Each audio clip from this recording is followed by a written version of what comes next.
Imagine a sidewalk or road that is being built into Galileo City. The new road is smooth and even. Over a couple of years, it will completely be replaced again.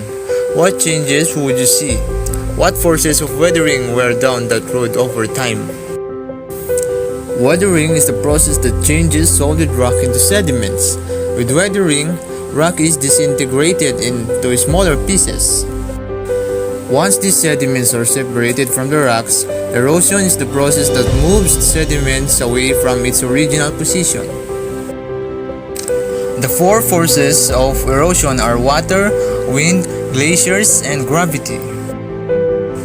Water is responsible for most erosion. Water can move sizes of sediments depending on the strength of the force. Wind moves sand size and smaller pieces of rock through the air. Glaciers move all sizes of sediments from extremely large boulders to the tiniest fragments. Gravity moves broken pieces of rock, large or small, downslope.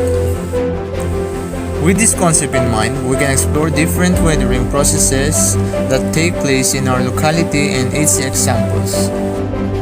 First and foremost, mechanical weathering, also called physical weathering, break rock into smaller pieces. These smaller pieces are just like the bigger rocks, just smaller.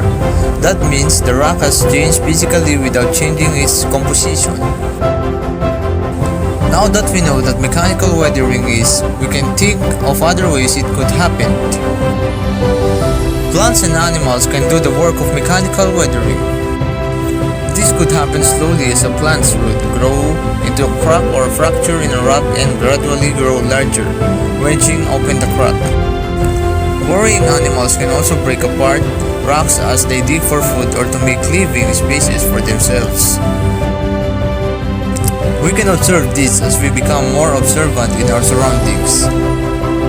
Nevertheless, frost, ice, plant roots, running water, and heat from the sun can all cause mechanical weathering.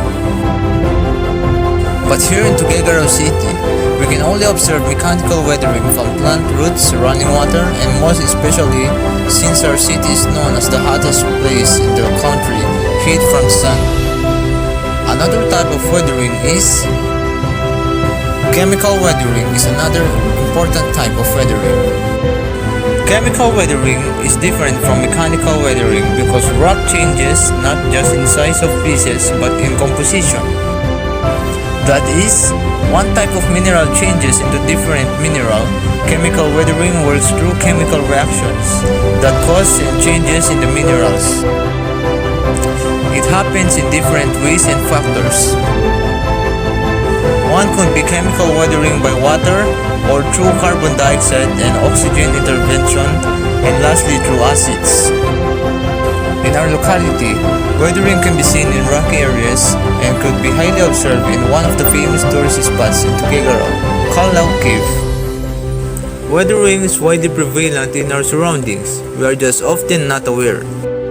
Therefore, we should be perceptive and discover these cool natural processes that happen around us. That is all for this documentary on weathering. Thank you for watching.